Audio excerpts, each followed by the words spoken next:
York dans les films américains depuis 1980, mais j'ai quand même voulu vous présenter en première partie cet historique des toits à New York parce que, comme vous pourrez voir, il y a vraiment des liens indéniables entre les utilisations traditionnelles des toits et les représentations actuelles. Donc, avant de vous parler de ces fameuses représentations, je vais vraiment rapidement vous expliquer quelques éléments sur ma recherche et, en fait, surtout sur la sélection de films. Les films que j'ai retenus pour fin de visionnement devaient répondre à 3 critères. Donc, le film a fait l'objet d'une sortie en salle, un release, entre 1980 et 2011. Ensuite, il s'agit d'une production ou coproduction américaine, donc je m'intéressais à ce que les Américains avaient à dire. Donc, et une partie, le troisième critère, est une partie où la totalité du récit se déroule dans la ville de New York. Donc, le total de films potentiels s'élevait à 1600. Après le retrait de titres introuvables ou encore inadmissibles pour plusieurs raisons, j'ai quand même visionné 1000 films. Donc, il y a 5 grands éléments qui ressortent cinq grands éléments qui ressortent de ça. C'est que environ un film sur 4, donc de 20 à 25%, comporte au moins une scène qui se déroule sur un toit à New York. Donc, on parle quand même de 200 quelques films. C'est pas mal. Et donc, le taux varie d'une année à l'autre. On parle de 8% à 43%, mais dans l'ensemble, il reste quand même relativement constant, soit généralement entre 20 et 30%. Et donc, contrairement à ce qu'on pourrait penser, le taux n'augmente pas d'une année à l'autre. Oui, le nombre de films qui comportent des scènes de toit augmente, mais comme le nombre de films représentant New York augmente également, au final, on obtient une proportion semblable. Donc, le deuxième élément est que les toits de New York sont représentés dans une variété de genres cinématographiques. Enfin, dans tous, sauf le western, quoique il y a un film western avec une scène de toit, mais c'est à Los Angeles, donc je ne peux pas la prendre là. Voilà.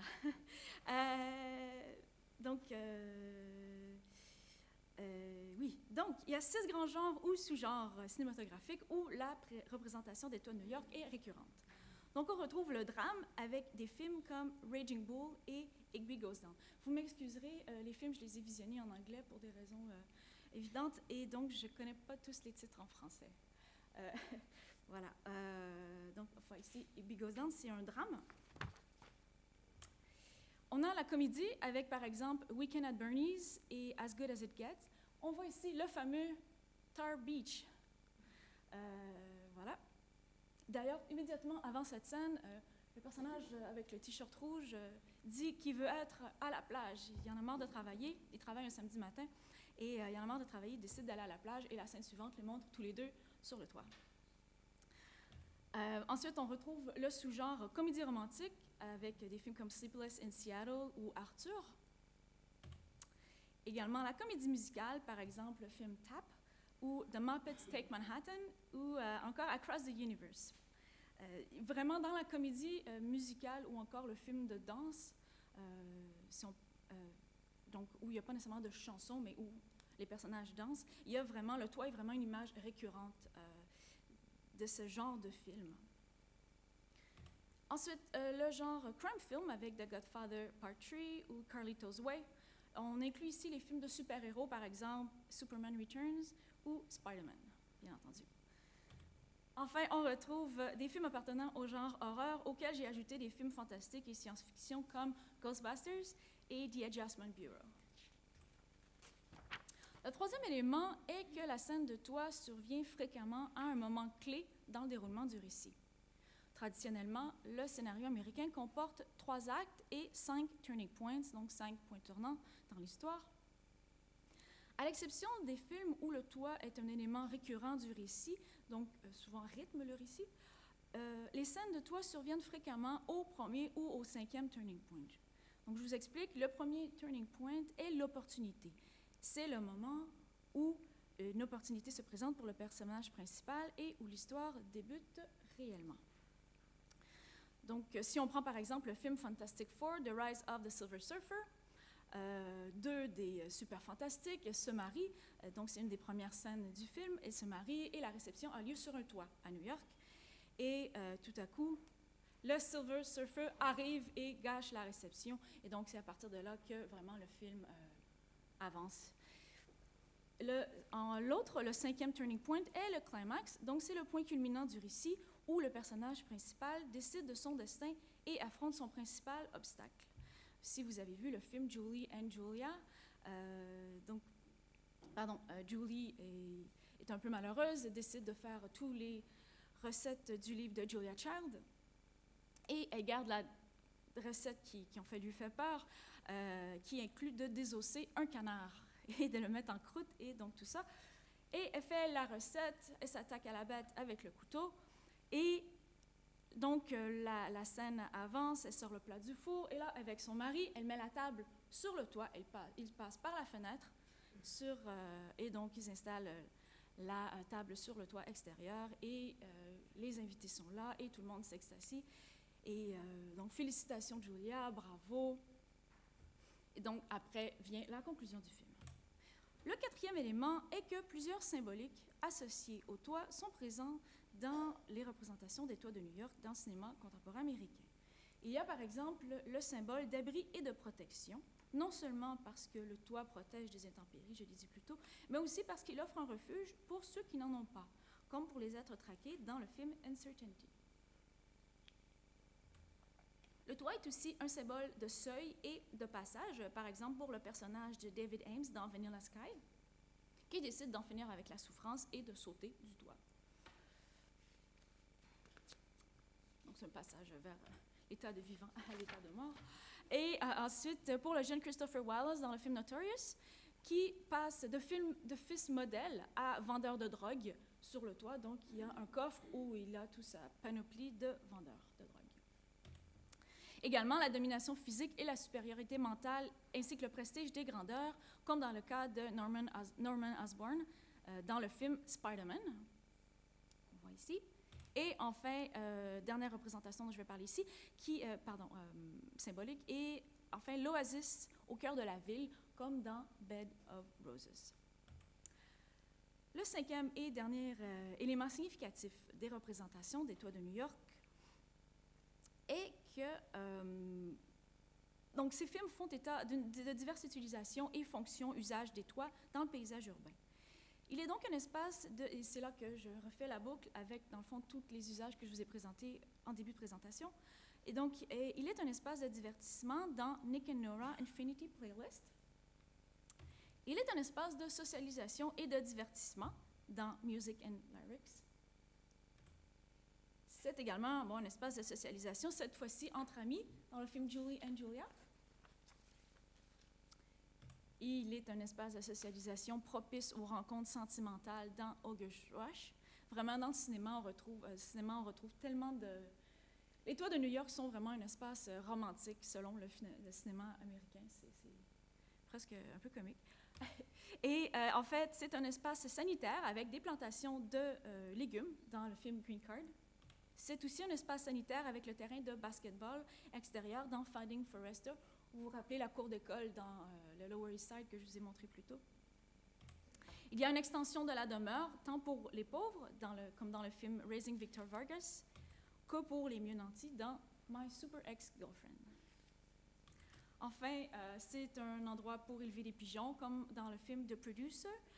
Aussi, si vous avez vu le film On the Waterfront avec Marlon Brando, justement, il s'occupe de pigeons. Il y a aussi Ghost Dog, La Voix du Samouraï, où le personnage principal s'occupe des pigeons, sur le toit, encore une fois. C'est un endroit pour célébrer le mariage, comme dans le film Raging Bull, et un promontoire sur la ville dans le film Cloverfield. Donc, le cinéma a été ici considéré comme un discours sur la ville, un discours qui porte sur une ville réelle où le cinéaste est influencé par la ville telle qu'elle se présente à lui-même,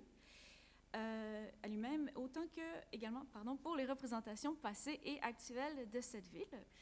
Mais c'est aussi un discours qui porte sur une ville proposée, imaginée et possiblement idéalisée par ce même cinéaste. Et donc, je me pose la question, pour terminer, à savoir, est-ce que ces représentations sont une actualisation d'anciennes représentations donc datant de la fin du 19e siècle et de la première moitié du 20e siècle, ou sont-elles plutôt une interprétation d'une tendance bien réelle de réappropriation des toits de New York? Je vous remercie pour votre attention. Alors, bonjour. Anciennement, ça s'appelait la direction des immeubles. C'était plus simple. Tout ça pour dire que je m'occupe du maintien des édifices municipaux. Alors, je vais vous parler dans cette présentation, petite mise en contexte un peu géographique au début. Ensuite, un aperçu historique des toits de Montréal, de l'occupation des toits, mais pas aussi en détail que Philippe a fait. Et il y a des défis urbains auxquels fait face Montréal et auxquels font face la plupart des grandes métropoles. J'essaie de voir un peu comment les toitures peuvent contribuer pour chacun de ces défis. Alors, l'île de Montréal, vous voyez ici, Montréal est une île entourée d'eau, une superficie de près de 500 km. Et à titre d'exemple, les toits en tout, là, tous les toits représentent 16 % de la superficie de l'île. Total roof surfaces on the island of Montreal, all roofs included, is about 16% of the surface. Alors, les défis, quels sont ces défis? On va parler des eaux de ruissellement, de l'assèchement des sols argileux, des limites géographiques en regard du sol migratoire, des surfaces minérales qui amènent la problématique des îlots de chaleur aussi, et du verdissement des règlements. Pour ceux qui ont vu ma présentation hier, il y a certains recoupages. Voici le réseau d'égouts montréalais est divisé en deux parties. Et la pluie qui tombe du côté ouest est dirigée directement dans les cours d'eau, et du côté est, l'eau usée et l'eau sanitaire et l'eau de pluie, excusez, sont mêlées ensemble et s'en vont à la station d'épuration. C'est un égout qu'on dit unitaire dans l'est et séparatif dans l'ouest. Alors, dans l'optique où on a, avec les changements climatiques, beaucoup de problèmes avec les fortes pluies, on cherche à limiter, comme toutes les grandes villes, l'eau de ruissellement qui fait son chemin jusqu'à l'usine d'épuration. Ici, c'est une proposition dans le cadre d'un concours d'architecture pour étudier la faisabilité du débranchement des drains centraux des toits plats. Une partie de l'eau est récoltée par un toit végétalisé, une partie par des réservoirs. Enfin, c'est un exercice théorique, mais on encourage de plus en plus ça dans chacun de nos concours. Aussi, on vise à sensibiliser à l'échelle résidentielle, sensibiliser les citoyens à la gestion écologique de l'eau, par des petites mesures sur des bungalows avec des toits en pente, comme rediriger les gouttières, les descentes, et réutiliser cette eau-là, par exemple, pour leur jardin. À Montréal, on a aussi une problématique d'assèchement des sols. En bleu, vous voyez, c'est toutes les surfaces de sol argileux. Donc, à peu près à 1,2 mètre de profondeur, on se retrouve directement sur l'argile. Et puis, encore là, avec les changements climatiques, il y a une grosse problématique d'assèchement des sols. Cet été 2012 a été particulièrement difficile. Alors, l'argile, en s'asséchant, perd de son volume, et les maisons et même les infrastructures se lézardent, s'affaissent, et c'est très, très, très coûteux de faire des réparations pour ça. Un autre défi urbain, c'est le sol migratoire. Montréal a de la difficulté à retenir les jeunes familles. La population en ce moment de l'île de Montréal, c'est 1,8 million. Et en 2031, ça va être 2,1 millions de personnes, qui est une augmentation très modeste de 12 %.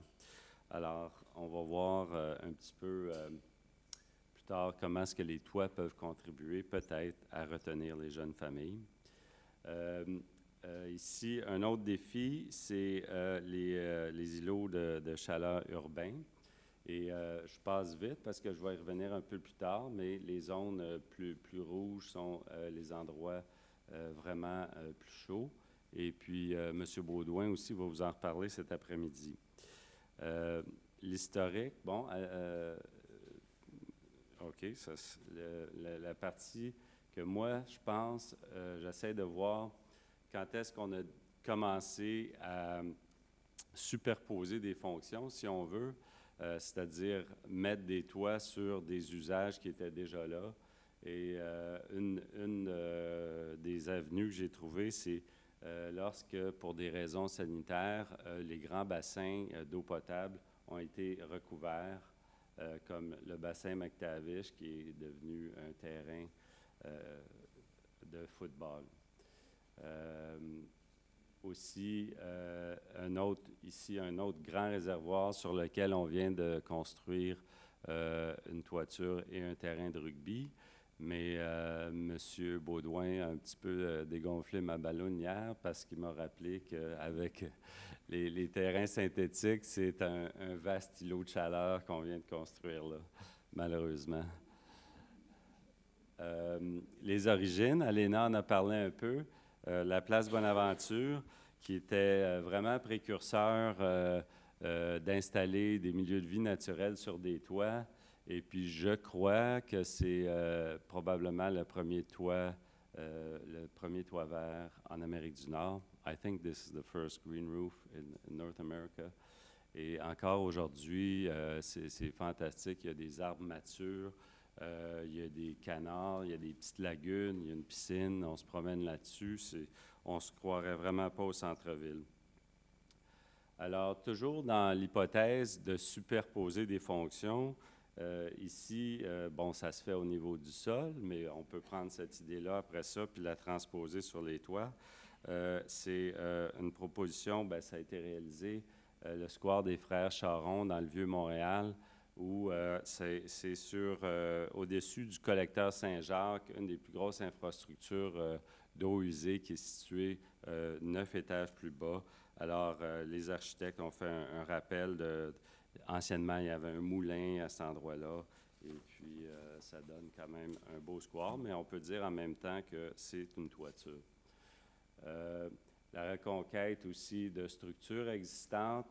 Ici, dans le vieux Montréal, toujours dans le vieux port, une structure ferroviaire sur laquelle, qui était abandonnée pendant un certain temps et sur laquelle un toit vert et un petit parc linéaire. Oui, c'est ça, c'est un clin d'œil au Highline de Brooklyn. On a aussi tenté à la ville de donner l'exemple dans le domaine des toits végétalisés. Ici, c'est la Maison de la culture Côte-des-Neiges, Maison de la culture et bibliothèque, où il y avait une toiture offrant une très belle vue, mais seulement c'était très chaud. Puis il y avait quand même une terrasse accessible que vous voyez, et des issues, donc le public y a accès, mais c'était trop chaud pour y aller. Alors, on a construit un toit vert, j'ai eu le plaisir de réaliser ça avec une équipe, et puis on a construit un toit vert et on a introduit aussi, c'est en même temps un lieu de diffusion de la culture, on peut mettre des sculptures sur ce toit vert-là. Et c'est un centre didactique où les camps de jour, les jeunes peuvent aller apprendre c'est quoi un toit vert. Montréal a aussi, la ville en tant que propriétaire, a un vaste parc immobilier. Alors, avec 700 000 mètres carrés de toiture, on pense qu'il y a un potentiel pour intervenir là et faire une contribution au niveau du développement durable et un petit peu donner l'exemple. Ici, un projet qui est en construction, le nouveau planétarium. Il va y avoir plusieurs toits végétalisés là-dessus. Vous voyez ici, c'est en construction. Ça, c'est des photos d'il y a une couple de semaines. Plusieurs des surfaces vont être végétalisées. Un autre projet, la bibliothèque de Saint-Laurent. Tous ces projets-là visent des certifications LEED or dans le cas de la bibliothèque et LEED platine dans le cas du planétorium. Ici, on n'aime pas tellement construire dans nos parcs parce qu'on ne veut pas nécessairement enlever des espaces verts existants. Seulement ici, c'est la construction d'un centre sportif et la partie enfouie que vous voyez abrite le gymnase. Alors, on a minimisé l'impact du bâti dans ce parc-là. Alors, comment les toits peuvent-ils contribuer à retenir un petit peu les jeunes familles qui ont tendance à aller s'installer en banlieue une fois leurs études terminées? Est-ce qu'on peut leur offrir un espace de plus, c'est-à-dire la toiture, étant donné que les petits terrains sont plutôt rares à Montréal? Et pourquoi ne pas profiter de la typologie des toits de Montréal qui, typiquement, ce sont des toits plats, qui se prêtent plus facilement à des aménagements. Les